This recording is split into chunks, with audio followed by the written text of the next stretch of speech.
To you all, we've had our tour, we've had a few preliminary remarks.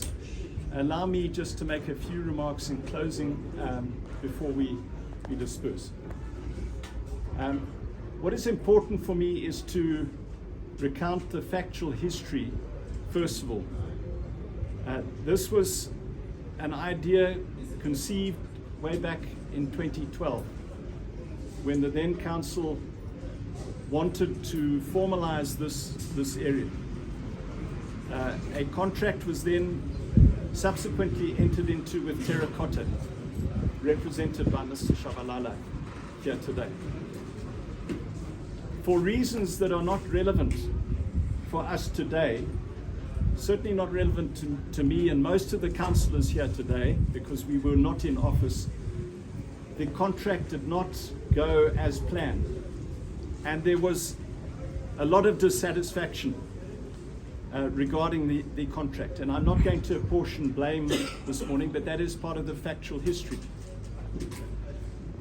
In addition to that factual history, because of that dissatisfaction, before this council came to office, the Chamber Secretary issued a notice in terms of the contract.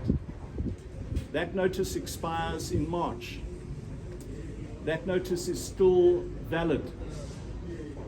And in terms of that notice, the contractor was put on terms to comply with the contract.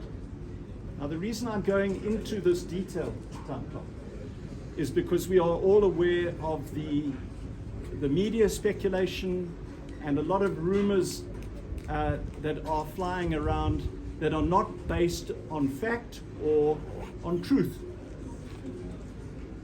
That legal notice still exists. When I came into office, when we together came into office, if you recall, we said that we would review all contracts, not just this one, all contracts. And one of the contracts I reviewed with our Chief Legal Officer and the Chamber Secretary was the Terracotta contract. The record is there. As a result of that meeting, and I'd had no meetings with any of these gentlemen at that stage, I advised that we declare a dispute in terms of the arbitration clause. There's an arbitration clause in that contract. I assisted the Chamber Secretary draft a letter which the Town Clerk signed and dispatched to the contractor, declaring a dispute. The reason we went that way was because by declaring a dispute, we could expedite, we could speed up the legal process. That was why I advised that process. That declaration of a dispute resulted in a meeting which was held at the project offices in mid-October. It was the first time I met Mr.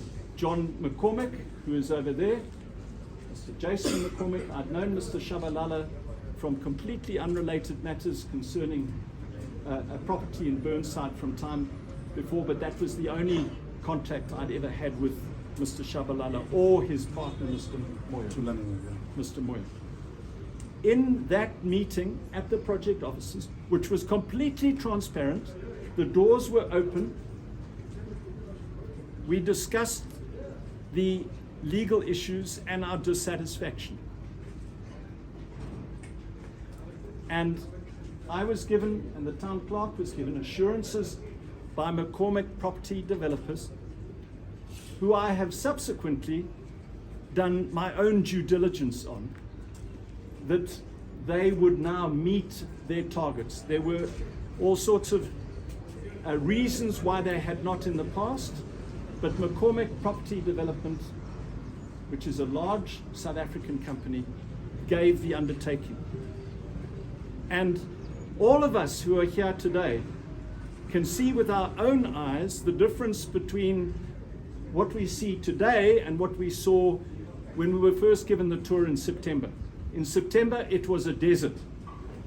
It was chaotic. We now see substantial progress and not half-hearted progress, in my view. I'm a lawyer, I'm not an engineer, so I can't speak authoritatively, But I've had my own house for 40 years and I've been involved in building projects, and it seems pretty clear to me, if you particularly look at the toilets, that they have been done to a proper standard. So I'm not talking just about timing today, I'm also talking about the standard that we want. Because in this city we aspire to greatness, don't we? We don't want half-hearted things, half-baked things. As you also know, as part of the historical record, in the interests of transparency, and I have to say against the advice of the town clerk, because he was worried about that meeting, I called a meeting involving Peter, and you grilled him, as was your right. I had warned the McCormicks that he might be grilled because you had justifiable concerns, and you grilled him. He gave an undertaking that they would try to do what they could by the 15th of December. It is now the 15th of December. It's not complete, but my goodness, we've seen huge progress. In the context of all that, we now get this absolute nonsense coming out in elements of social media, that I have a family link to the McCormicks. And the reason I'm speaking, I never met him before October, right? And I encourage you all to go to McCormick Property Development and their related company, Cllr. I repeat that I did my own due diligence. I met Gareth Ackerman a few weeks ago in South Africa.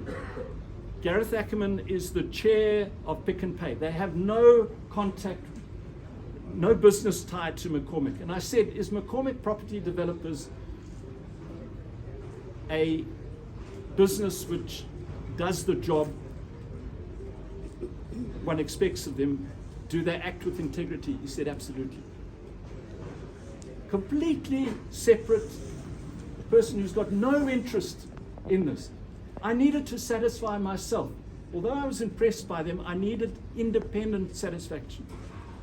So those who are putting out these false rumors are acting against the interests of this council, acting against the interests of the vendors who will come in here, who need this desperately, those women who are queued up there.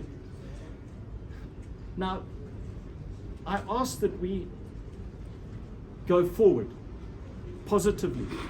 I'm not saying that we disregard the checks and due diligence. We will be checking.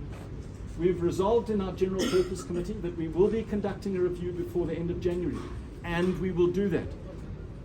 I've said in the presence of you all, and the town clerk, and the McCormicks, and Mr. Shabalala, that we want a conservative date from them when this will be ready to open.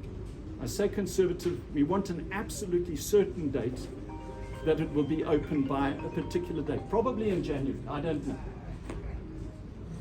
Yeah, we'll have an answer on that Monday. But we'll have an answer on that Monday.